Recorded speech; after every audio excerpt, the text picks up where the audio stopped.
नमस्कार दोस्तों, आप सुन रहे हैं आज की कहानी। बेटों के बारे में तो कोई नहीं सोचता। एक दुकान है, वह भी दीदी और जीजा जी के सामने पेश होने के कारण बंद रहती है। उनकी जी हुजूरी ना करूं तो अम्मा खाना दुश्वार कर देती है। अम्मा हमेशा अपनी बेटी का ही पक्ष लेती है। उनको नहीं दिखता कि उनका बेटा हर त्योहार पे पुराने कपड़े ही पहनता है। निपुण अपने कमरे में परेशान होकर टहल रहा था कि तभी उसकी पत्नी सांची की आंखें खुल गई। निपुण को इस तरह कमरे में टहलते देखकर वो भी उठ बैठी। घड़ी की तरफ देखा तो रात के 2 बज रहे थे। इस समय निपुण इतना परेशान होकर कमरे में टहल रहा है, ये सोचकर सांची को बड़ी हैरानी हुई। जबकि दिन भर निपुण ने बिल्कुल भी आराम नहीं किया था। जब से बहन नीता दीदी की बेटी की शादी पक्की हुई है, तब से एक पैर पर काम में लगा हुआ है। अकेला मामा है तो हर काम में उसे भागना पड़ता है और इतना थक जाता है कि रात को नींद बिल्कुल भी नहीं खुलती। पर आज क्या हो गया? आज ये और अम्मा दोनों दीदी के घर गए थे, पर वहां क्या हुआ किसी ने कुछ नहीं कहा। एक तो निपुण उसे सारी बात बताता भी नहीं है। सोचते सोचते सांची ने निपुण से ही पूछ लिया, क्या बात है, आपको नींद नहीं आ रही? पर निपुण तो जैसे अपने ख्यालों में खोया हुआ था, उसने ध्यान ही नहीं दिया। सांची ने दोबारा पूछा। तब उसने पलटकर उसकी तरफ देखा। कुछ कहा क्या तुमने? मैंने पहले भी वही पूछा था, अभी भी वही पूछ रही हूँ, आपको नींद नहीं आ रही? आखिर बात क्या है? उसकी बात सुनकर निपुण हल्का सा मुस्कुरा दिया और बोला, कुछ भी तो नहीं, बस नींद नहीं आ रही। तुम सो जाओ, तुम भी दिन भर की थकी हुई हो। यह सुनकर सांची उसे एकटक देखती रही। तो निपुण बोला, ऐसे क्या देख रही हो मुझे? भाई, इंसान ही हूँ, कोई अजूबा नहीं जो इतनी हैरान हो रही हो। जानती हूँ आप इंसान ही हो, थके हुए तो आप भी हो, पर रात के 2 बजे कमरे में टहलने का क्या मतलब है? सांची ने उसे शक की निगाह से देखा तो पलंग पर आकर बैठते हुए बोला, लो बाबा, सो जाता हूँ, ऐसे क्या देख रही हो? कहता हुआ निपुण चादर तानकर लेट गया। पर सांची अभी भी वैसे के वैसे ही बैठी रही। उसने फिर पूछा, अरे आप मुझे बताओगे नहीं क्या? बात क्या है? रात के 2 बजे आप कमरे में टहल क्यों रहे हो? किसी ने कुछ कहा क्या? कहीं अम्मा जी ने तो कुछ? कहते कहते सांची रुक गई। उसकी बात तीर की तरह बिल्कुल निशाने पर लगी थी। अम्मा का नाम सुनते ही निपुण उठ बैठा। कुछ देर मौन रहने के बाद बोला, क्या करूं सांची, मुझे तो कुछ समझ ही नहीं आ रहा। इस पगड़ी का बोझ उठाते उठाते थक गया हूं मैं। बाबा के जाने के बाद उनकी पगड़ी तो अब जान लेकर ही रहेगी मेरी। ये कैसी बात कर रहे हो आप? मरे आपके दुश्मन। दिमाग में कुछ भी उटपटांग ख्याल आने से पहले हमारे बारे में सोच लेना। आखिर हुआ क्या है, साफ साफ बताइए। निपुण की बात सुनकर सांची अपने सीने पर हाथ रखते हुए बोली, तुम्हें तो पता ही है, जब से नीता दीदी की सिम्मी की शादी पक्की हुई है, तब से हर रोज वक्त पे वक्त दुकान बढ़ाकर मुझे उनके घर जाना ही पड़ता है। अगर 1-2 दिन ना जाऊं तो वो और जीजा जी अम्मा से मेरी शिकायत कर देते हैं और अम्मा बस अपना ही राग लेकर रोना शुरू कर देती हैं। कहती हैं कि तेरे बाबा की पगड़ी तेरे माथे पर बंधी है तो जिम्मेदारी भी तेरी ही है। याद रख, बहन को ससुराल में कुछ सुना ना पड़े। पर इससे भी मुझे परेशानी नहीं है, मैं रोज चला ही जाता हूँ। पर आज तो, कहता कहता निपुण रुक गया। तब सांची ने कहा, आज क्या हुआ? आज दीदी जीजा जी ने मायरे की लिस्ट दी है, पर वो भी मेरे हाथ में नहीं, अम्मा को भी साथ में बुलाकर उनके हाथों में। हाँ तो क्या हो गया, अम्मा को लिस्ट दे दी तो मायरा तो हमें ही देना पड़ेगा। सांची ने कहा तो निपुण ने उसकी तरफ देखा और फिर बोला, सही कहा तुमने, मायरा तो हमें ही देना पड़ेगा, लेकिन हमारे घर की शांति तो भंग कर दी। क्यों, ऐसा क्या मांग लिया उन लोगों ने? सांची ने हैरान होते हुए उसकी तरफ देखा। अरे क्या बताऊं, लिस्ट बनाने से पहले एक बार भी नहीं सोचा कि हमारे पास इतना पैसा कहाँ है। 51 बेस मांगने के बाद उनके पूरे परिवार के कपड़े मांगे हैं। ऊपर से कहा है कि दीदी जब आरती के लिए आएगी तो सोने का गहना और 21,000 नकद थाली में रखना। यहाँ मेरे ससुराल में मेरे मायके की भी इज्जत है। हे भगवान, इतना सब मांगा है, हम कहाँ से कर पाएंगे इतना? आपने कुछ कहा क्यों नहीं? सांची बीच में ही बोल पड़ी। उसकी बात सुनकर निपुण बोला, मैंने भी कहा था कि इतना सब कुछ हम कैसे कर पाएंगे, पर दीदी ने तो अम्मा को इमोशनल ब्लैकमेल करना शुरू कर दिया। वही हमेशा का राग, बाबा की इज्जत का सवाल है। क्या आपने बाबा की इज्जत के लिए इतना सा नहीं दे पाएगा?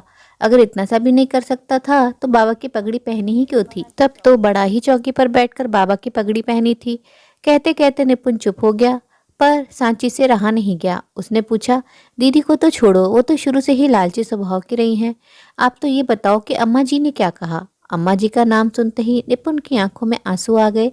उसकी आंखों में आंसू देखकर सांची ने उसके आंसू पहुंचे और फिर पानी का गिलास लेकर पहले निपुण को पानी पिलाया। पानी पीकर गिलास रखते ही निपुण बोला, इसी बात का तो दुख है कि अम्मा हमेशा अपनी बेटी का ही पक्ष लेती हैं। कह रही थी कि अपने बाबा की इज्जत के लिए इतना सा भी नहीं कर सकता। आखिर तूने बाबा की पगड़ी पहनी है, उनकी जिम्मेदारियों को तूने अपने कंधे पर लिया है, तो अब ये तेरी जिम्मेदारी है कि तेरी बहन का मान सम्मान उसके ससुराल में रह जाए।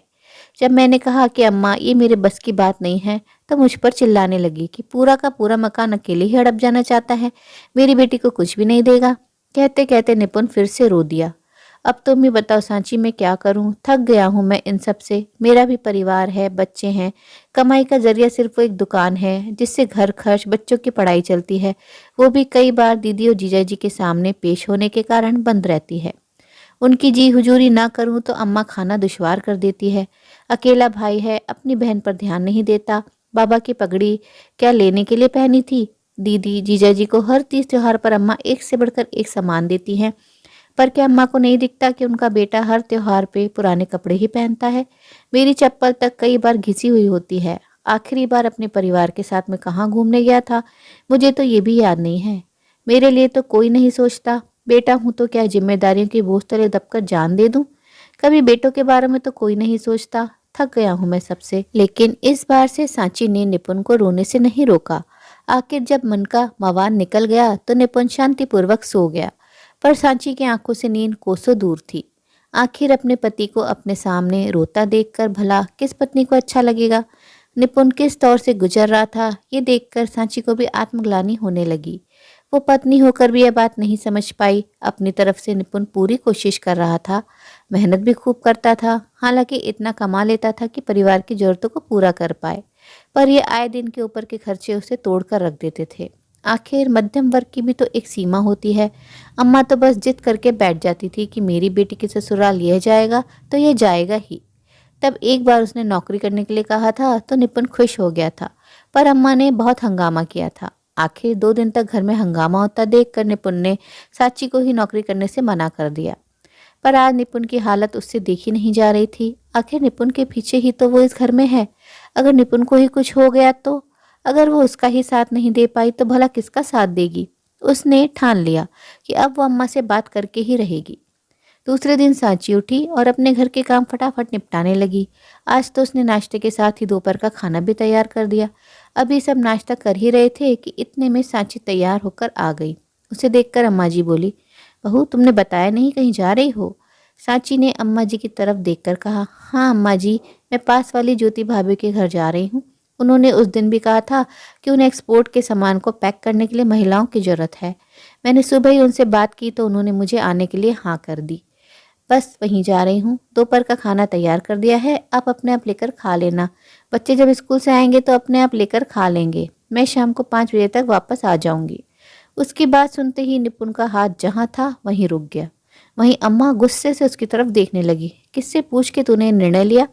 इसमें पूछना क्या है अम्मा जी, अभी घर की जरूरत है, नौकरी तो करनी ही पड़ेगी, सांची ने सपाट शब्दों में कहा। उसकी बात सुनकर अम्मा ने निपुण की तरफ देखकर कहा, ये क्या बोल रही है? तो कुछ कहता क्यों नहीं? तुझे पता है ना कि मुझे बहू का घर के बाहर जाकर कमाना अच्छा नहीं लगता, और फिर यह कहीं चली जाएगी तो घर का काम कौन करेगा? मुझसे तो इस उम्र में यह सब नहीं होता। लेकिन इस बार निपुण ने कहा, पर मुझे कोई परेशानी नहीं है अम्मा। अगर सांची बाहर जाकर 2 पैसे कमाना चाहती है तो कमा लेने दो, कम से कम मुझे 2 पैसे का सहारा ही लगेगा। और रही बात घर के काम की तो हम दोनों मिलजुल कर लेंगे। कहकर निपुण ने अपना नाश्ता खत्म किया और दुकान के लिए रवाना हो गया। वहीं सांची अपना बैग लेकर बाहर आई तो अम्मा उससे बोली, खबरदार घर के बाहर कदम रखा तो अभी तो मैं जिंदा बैठी हूँ, मेरी इजाजत के बगैर घर के बाहर भी नहीं जाएगी तू। क्यों नहीं जाऊंगी अम्मा, घर के खर्च बढ़ रहे हैं, दुकान तो पूरे टाइम खुलती नहीं है क्योंकि दीदी जीजा जी के लिए इनको अपनी दुकान बंद करके वहां जाना पड़ता है। अगर नहीं गए तो आप खुद इनका खाना दुश्वार कर देती हैं। ऊपर से अब ये मायरे का नया तमाशा शुरू कर दिया। अरे मायरा देने में हमें कोई परेशानी नहीं है, पर कम से कम क्षमता अनुसार तो मांगो। सांची ने पलटकर कहा तो अम्मा चिढ़ गई। अच्छा, तो तुझे भी मेरी बेटी दामाद दिख रहे हैं? वो दोनों तो तुम लोग को सुहाते ही नहीं हैं। अरे अपने बाबा की पगड़ी अपने सिर पर बंधवाई थी निपुण ने, तो जिम्मेदारी भी उसी की होगी ना। और ऐसा क्या मांग लिया मेरी बेटी ने? भूल मत, मकान पर मेरी बेटी का बराबर का हक है। वो तो तुम फटाफट डकारने को तैयार हो जाओगे, और मायरा देने में दोनों को रोना आ रहा है। अम्मा की बात सुनकर सांची हैरान रह गई। अब उससे अपना गुस्सा कंट्रोल नहीं हुआ। अम्मा, बेटी के प्यार में आपको बेटा नजर नहीं आ रहा? बेटे का भी अपना पूरा परिवार है, उसके अपने परिवार के लिए भी जिम्मेदारियां हैं, उसकी आर्थिक स्थिति इतनी अच्छी नहीं है कि वो ये सब कर पाए। आपको खुद भी ये सब बातें अच्छे से पता है, फिर भी बेटे को ही दबाए जा रहे हो। अगर आपको ये लगता है कि हम ये मकान डकार जाएंगे तो आप अपने ही हाथों से इसे अपनी बेटी के नाम कर दो, पर भगवान के लिए हमें खुश रहने दो। आपको शायद आपकी बेटी संभाल ले, लेकिन मेरे और मेरे बच्चों के लिए तो मेरा पति ही है। सांची की बात सुनकर अम्मा थोड़ा ढीला पड़ते हुए बोली, अरे बेटा, ये सब नहीं करेगा तो लोग बातें बनाएंगे। अम्मा की बात सुनकर सांची बोली, आपको लोगों की चिंता है अम्मा, अपने बेटे की नहीं। कल रात आपका बेटा रो दिया, उसकी हालत क्या होगी इसका अंदाज आप लगाइए। अगर कल को आपके बेटे को कुछ हो गया तो आपके ये लोग नहीं आएंगे आपको संभालने के लिए। बाबा की पगड़ी पहनाकर आपने जिम्मेदारियों के बोझ तले दबा दिया है उसको। भगवान के लिए उसे भी थोड़ी सांस लेने दो। बेटा पैसा कमाने की ही मशीन नहीं है। सांची अम्मा के सामने हाथ जोड़ते हुए बोली और वहां से चली गई। अम्मा को तो अक्सर बेटी दामाद की बातों में आकर लगता था कि मकान के चक्कर में ही बेटे बहू सेवा कर रहे हैं, पर आज तो बहू ने भी मकान बेटी के नाम करने के लिए कह दिया। आखिर अम्मा को एहसास हो गया कि उनकी बेबुनियाद की जिद उनके बेटे पर भारी पड़ रही है। आखिर अम्मा ने बेटी को फ़ोन करके कह दिया कि मायरा उनकी क्षमता अनुसार ही दिया जाएगा, ना कि बेटी के ससुराल वालों की मांग के अनुसार। आखिर उन्हें भी अपना घर देखना है। अधिकतर परिवारों में जिम्मेदारियों के नाम पर बेटों को दबाया जाता है। उसकी मजबूरियों को स्वार्थ का नाम देकर अपने ही माता पिता मानसिक प्रताड़ना देते हैं। रीति रिवाजों के नाम पर सामर्थ्य से बढ़ चढ़कर की गई अपेक्षाएं भाई बहन के रिश्तों को बोझ बना देती है। होना यह चाहिए कि अपनी लिस्ट देकर अपने माता पिता द्वारा भाई पर मानसिक और भावनात्मक दबाव डालने की जगह भाई को उसकी सामर्थ्य अनुसार रिवाज निभाना देना चाहिए। लोगों को दिखाने और खुश करने के लालच में भाई बहन के अनमोल रिश्ते में खटास आ जाती है, क्योंकि रिश्ते एक शादी ब्याह या उत्सव तक सीमित नहीं होते हैं, बल्कि जीवन भर का साथ होते हैं। उम्मीद है दोस्तों, रिश्तों की उलझनों में उलझे हमारे जीवन को दर्शाती ये कहानी आपको पसंद आई होगी। कहानी अच्छी लगी हो तो अपनी राय कमेंट बॉक्स में जरूर साझा करें और अपने मित्रों और प्रियजनों के साथ भी शेयर जरूर करें। दोस्तों, आपसे अनुरोध है, अगर आप चैनल पर नए हैं तो ऐसी ही नई नई जीवन से जुड़ी कहानियां सुनते रहने के लिए चैनल को सब्सक्राइब जरूर करें। कहानी अंत तक सुनने के लिए आप सभी का दिल से बहुत बहुत शुक्रिया। तो फिर मिलते हैं अगली कहानी में। तब तक के लिए आप लोग अपना ध्यान रखिए, खुश रहिए, ऐसे ही कहानियां सुनते रहिए।